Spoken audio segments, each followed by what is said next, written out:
Welcome to Digging with Deej. On location at the Cashtown Inn, built in 1797. So let's go inside and sit in the parlor and listen to the history of the inn as told by the owner, Jeremy. I'll meet you in the parlor. You want to direct in that? Yes. No, I'm Jeremy. So me and my wife Danielle are the ones that actually we own the inn. So bought the inn a couple years ago. We actually make no income from the inn. It wasn't a business venture. We bought it to sort of resurrect the history here and bring everything back to what it once was. We watched it from a time when it grew and flourished, so it kind of imploded on itself, so to speak. And it's how the town got its name. So we just wanted to bring it back. Maybe not to what it once was, but in our That's why we're not here all the time as well. I'm going to shut that door real quick. Otherwise.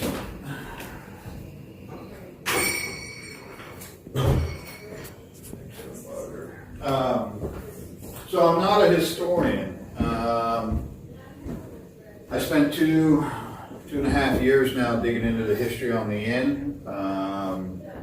Just trying to figure out what the real story was here, because this was Confederate occupied. A lot of this documentation was destroyed after the war.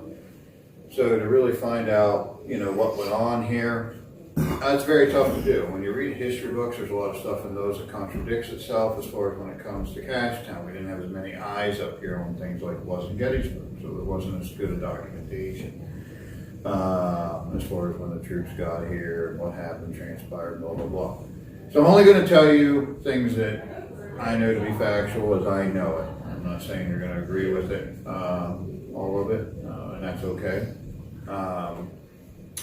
We're going to start out the inn. The building's dated 1797. Peter Mark bought this in 1795. When he bought the property, it prompted a tax assessment. A tax assessment was done and a recording date for that in the courthouse of 1797. That's how we get the date. However, it was not on this structure. It was on a structure right beside here. It was a log structure. This structure wasn't here, and there was no brick structures in what we know as Cashtown today. It wasn't Cashtown back then. It was just a little farming community. 1805, they start talking about putting a road in out here. It's going to go from Gettysburg to Chambersburg. That's when Peter Mark went to his father, lived on the other side of Gettysburg, a very wealthy man. And he said, "Dad, if they put the road in, I'm going to be the stagecoach stop. I'm 8 miles from Gettysburg at the base of the mountain. They need to build something to accommodate people."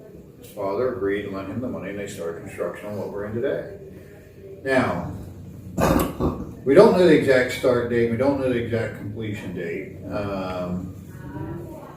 But the road opened in 1813, and when the road opened, this place was open. And that's how I've always told it. I just got some information here 2 weeks ago that I have to dig into that gives more specific dates to when the foundation was laid, left settled for a year, construction started. I have a lot of questions because it doesn't jive with some other things, so I really have to look into that. So I'm only going to tell you as I know it today to be true. The bricks were not hauled in here. They were actually fired on the hill behind the property. We found some of the, last fall, we found some of the broken bricks and some small mounds, probably when they were fired, or the rusted pieces were put off to the side. Road opened in 1813, this opened. It was the first stagecoach stop out of Gettysburg. Peter Mark only accepted cash, couldn't barter, you couldn't trade. Hence the name Cashtown. Now he did that because he had to pay his father back the money that was lent to him. Simple enough. Cashtown didn't officially get its name though until I think 1833 when the post office went in. So for 20 years it was a nickname, but the townspeople already had a sign down here in town that said Cashtown, and everybody knew it. It operated as a stagecoach stop, tavern, bed and breakfast, inn, whatever you want to call it, right up through and beyond the Civil War. Confederates were here in 62 looking around. What they were looking around for, there's different opinions on that. Yeah, so one thing that did happen in 62 between Franklin County and the next county over in Adams County, as they made their jaunt through this area, they did take over 800 horses. So when they left here in 62, Jubal Early, a Confederate general, there was an iron mill in Caledonia, and that iron mill consisted mainly of black workers. It was a hub for the Underground Railroad. They could intermingle. Nobody really none the wiser, and it was kind of in the middle of nowhere. When they left that mill, if they went north, they went to Mechanicsburg. If they went east, they went to Gettysburg. When they headed east, this was their stop. Now, where they hit here, I'm not real sure. I have one good guess, but I don't really know for sure. Jacob Mickley owned the inn at that point in time, and Thaddeus Stevens and Jacob Mickley were very good friends, so family friends. Now, once they would leave the inn and make their way to Gettysburg, before they got to Gettysburg, they would hide in a cut in the hillside. That cut was a cut where they were going to put a railway and never did. So they would hide down in that cut, I guess wait for the cover of darkness, slide off into Gettysburg, and then go on the network wherever. That's where the terminology Underground Railroad actually stems from, is from them hiding in that railroad bed below grade, underground, so to speak.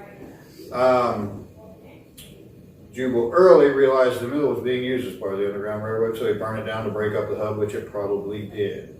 10 months later, the South's coming back again. Everybody in Gettysburg knew they were coming. Everybody in Cashtown knew they were coming.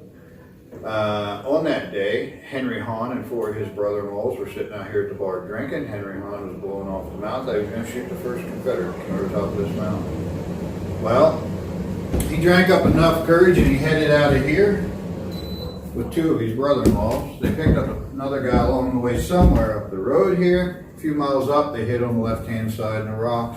Henry Hahn and one guy hit on one side, his brother-in-law was hit on the other side. First rebels come over top of the mountain, started down this side. Henry Hahn fired a shot from an old single-shot shotgun, black powder shotgun.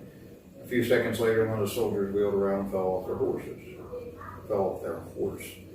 Henry Hahn and this guy on the left side of the road immediately took off back through the hills of South Mountain. They thought the whole Southern Army was after them, when in reality the Southern Army did go after them because they thought it was the North setting a trap to lure them off the road and ambush them in the hills.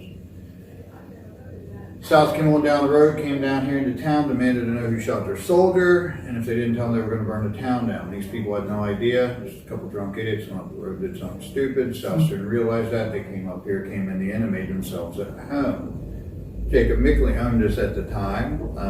His daughter Mary and I guess his wife and whoever worked for him were all hiding up room 5 on the 3rd floor. Room 5 or the 3rd floor. There was a room of significance up there, but it was not a finished room like it is today. I think it may have been a sewing room or something like that.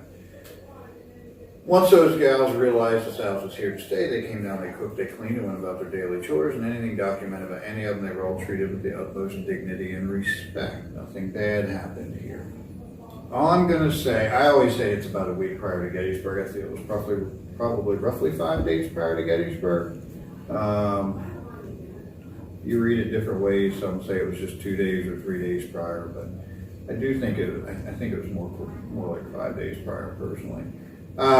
It was A.P. Hill, 22,000 soldiers, and Hotchkiss and Mapmaker for the South that showed up here that day. Supply wagons were kept across the road here on the hill. Artillery was out back. Their encampment stretched down this spring-fed stream across the road down through town, plus they stretched clear out to what we know now as New Route 30, going out High Street here.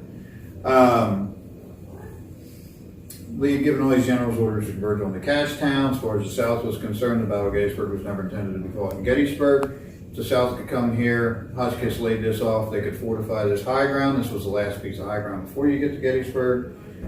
If the South could do that, they would have the advantage, and they knew the North would come out here and fight, in my opinion. So Lee had also given these generals here orders not to engage.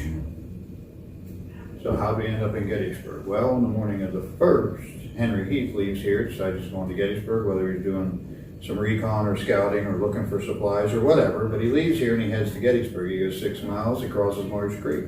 As he crosses Marsh Creek, General Bubert's cavalry unit was coming out from the north. They were at the Knoxland Road. Heath just crossed Marsh Creek. Buford's guys fired some pop shots at Heath. Heath returned some fire at Buford. He spins around, retreats into the Hurst Ridge line. Now Heath, instead of returning back here to the inn and telling A.P. Hill what happened, he keeps advancing towards Gettysburg. And to his defense, he probably thought it was local militia. I don't think he had any idea that that was actually Buford. Anyway, he keeps marching in the road, marches in the road another mile and a half, runs back into Beaufort at Hers Ridge, possibly some militia then or other infantry from the north. They become involved in a small skirmish or battle right there. At that point in time, and he's sort of committed. He can't retreat to Cashtown for fear of dragging the Northern Army back here, so he does the only thing he can do, which is stands and he fights.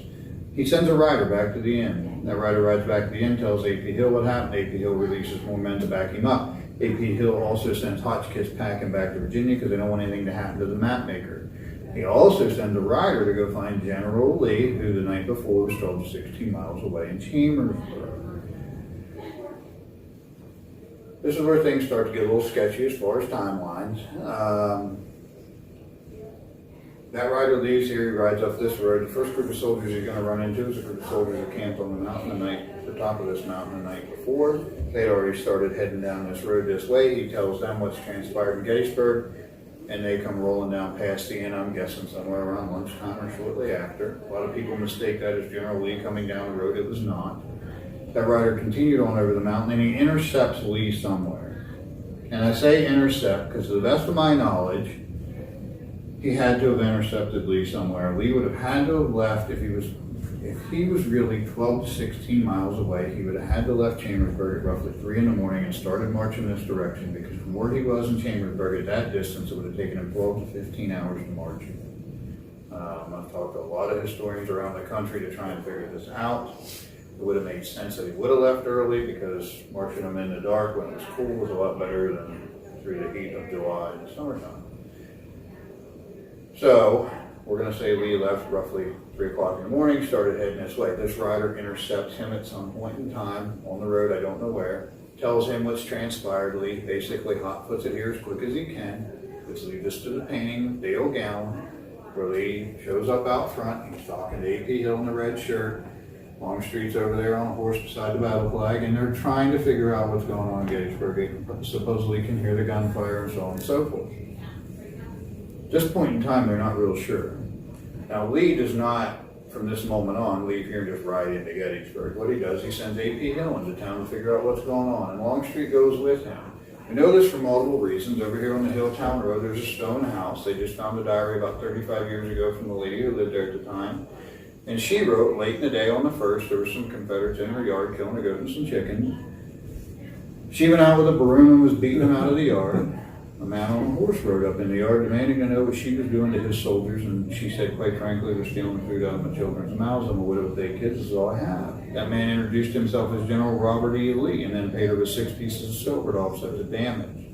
Doug Culp, a very good friend of mine, lives up the road, our local historian, asked if he could borrow the diary to read it back then. They said yes. He took it and read the whole thing. From that moment on, that lady wrote about Lee like a romance novel, about what a gentleman he was and so on and so forth. Cashtown, we actually had 4, possibly 5 hospitals in Cashtown. Now, we only have really 2 main hospitals, I'm going to say.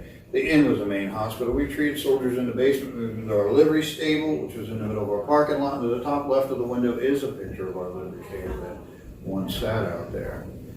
Down here in town, about 5 houses down on the left, our local town doctor, Dr. Stem. Dr. Stem treated soldiers in the house, moved them to his barn out back. There was also 2 other places down here in town used as field hospitals, I think the Rife House and the Mickley House. And then up the road here, right around the corner on the right-hand side, which is now in a pasture, there's a small pond there, but there was a field hospital there. I dug a pond there about 25 years ago because there's a spring that comes out of the ground right there. Little did I know at that time that was actually a field hospital in there.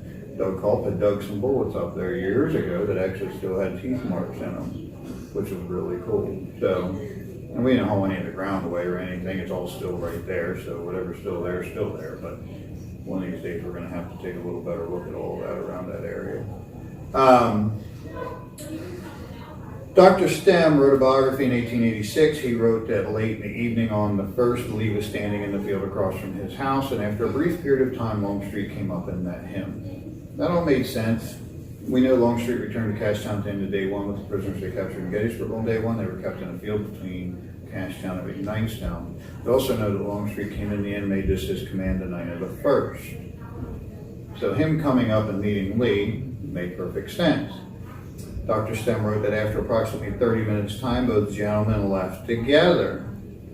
Well, I assumed that they would have came up here to the end, but they did not. They actually left and rode into Seminary Ridge into Gettysburg. And after having a long discussion with Dale Ganlin about all this, Dale really helped put a few pieces of the puzzle together with all the research he did prior to paying that. That's when Lee goes into Seminary Ridge, where he makes the final decision. They're going to fight in Gettysburg, I'm sure.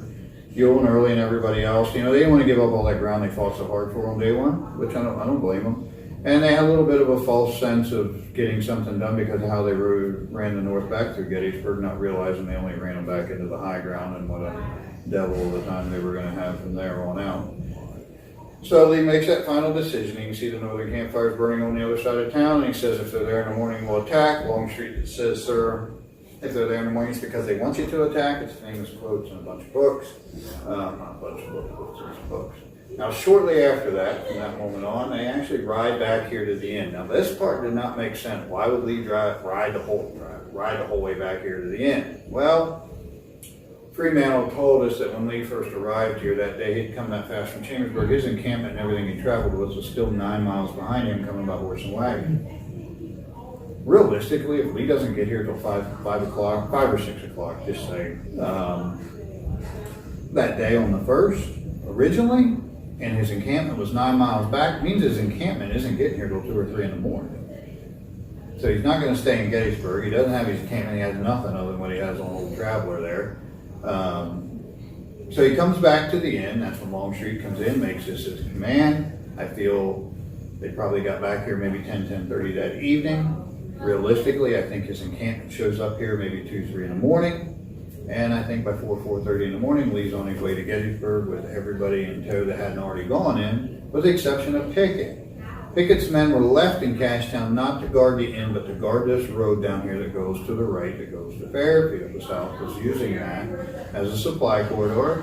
And they were also concerned that if the North slipped out the southwest side of town, they could actually loop around and come in and basically flank the Southern Army. Pickett was left to make sure it didn't happen, and it didn't happen. In fact, Pickett sat here for the remainder of whatever it was, day 1. He sat here all day 2, listening to the fighting in Gettysburg, unable to fight. Called up at the end of day 2, only to march his troops to town and march them to their death the morning of the 3rd. It's one of the reasons he held a grudge against Lee until the day he dies.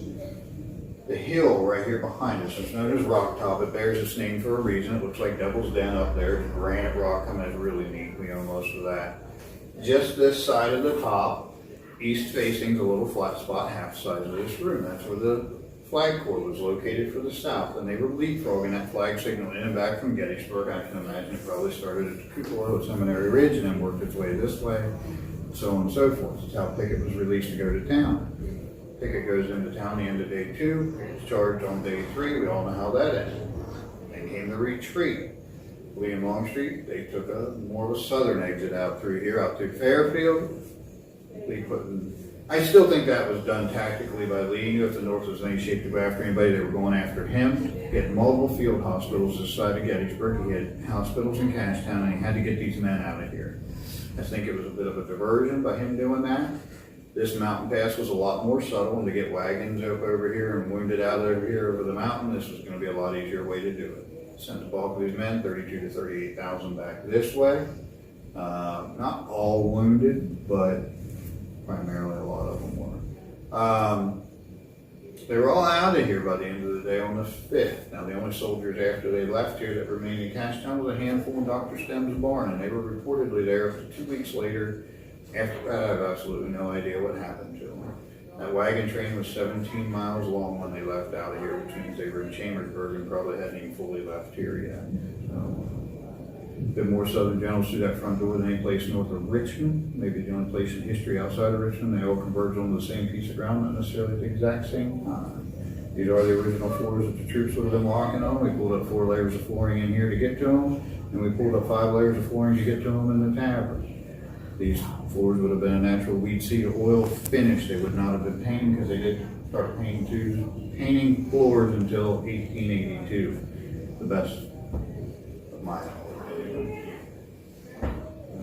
That's about as quick as I can tell, and it's a little better than a Reader's Digest version. So. Yeah, there's a lot more to it.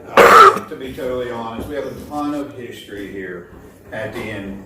outside of the Civil War. That's what a lot of people come here for, the Battle of Gettysburg and, you know, what led up to it and so on and so forth. But we really do have a lot of history. There's history we don't even talk about. You know, this road out here was the first transcontinental road in this country. Started probably late 1700s, was never completed the early 1900s on the West Coast. Anybody here looking to head west to make a new life for themselves, westward expansion, thousands of people came by here on their way to go do that. Just the history right there in itself. Us growing as a country. To really fully understand this whole area, we got to go back into the 1600s. The Lenape Indians are the ones who inhabited all this right here. When this was actually westward expansion, where we're standing now, the Lenapes are the ones that helped us. They're the ones that were super peaceful. They worked with us, whatever. The Seneca Indians did not care for us. They did not care for the Lenape Indians. So one night between 1690 and 1700, as close as I can get you, the Senecas had a war party moving east from kind of south of Pittsburgh. Big war party. They staged themselves on this hill known as Rock Top one night. Now the Lenape village was at the end of High Street before you get to New 30. It ran kind of catty-cornered out there, more towards York, not necessarily towards Gettysburg. The following morning, the Senecas come off this hill right at daylight, and they went into that village and they slaughtered 1,800 to 2,000 Lenapes, and they took 100 to 200 as slaves and traded them in the Midwest. So that's a piece of history that 99.99% of the people around here don't even know about, myself included. We happened onto that, and a friend of mine who was a history major from West Virginia years ago that's just primarily Native American, he's the one that ended up digging into it, and that's about all he could find, and it took him a week just to get that much information. So, Wow. Yeah, it played a huge part in the foundation of this area, as we know it, with us being settled here. So, yeah. But other than that, you get into Lee's original plan, and you know, it's strictly, you know, my hypothesis. I do get into it a little bit, why I think they were going to do what they were going to do here. There's argumental factors, though, from other historians, friends of mine, and we kind of go back and forth on it a little bit. Cashtown's one of them things where unless you're living here and you understand this right here, it could be, I couldn't imagine trying to figure all this out on this area without being right here. It's just impossible. It'd be like me sitting over here trying to figure all the details out in Fairfield. I can't do it. I'm not living it every day. And there's all the time little stuff popping up, people stopping by. Henry Hahn, the bushwhacker that shot that soldier up the road, his great-great-great-grandson stopped in here. He was 70 years old, brought the whole family tree in a few weeks ago, and we went through it. The man and woman that lived at the house on Hilltown Road, that stone house that found that diary in that attic between those two studs in the wall, their nephews, the one nephew stayed here. The other nephew, his brother had just moved back from Colorado and retired, of course, and they met here. Now the one nephew that was staying here knew nothing about the diary. And as soon as I mentioned the diary, it was like a light bulb come on to the other nephew, and he's like, "Oh my God, I forgot all about it." He was older, you know, than his brother, but he said, "I remember when that happened." He said that was a big talk whenever they found that. And I said, "Do you know what happened to that diary? I would love to get my hands on it, or at least make some copies." And he says, "No," he says, "my aunt and uncle actually, they got divorced. My uncle died shortly after, and I really have no idea what would have happened to it." So to this day, we don't know where that ever ended up, which is a shame. Lost piece of history. Wow. Yeah, it would be really neat just to have for our local history, you know, and that's honestly, that's how I've been able to come up with some of the timelines and stuff with the inn, is by pieces like that.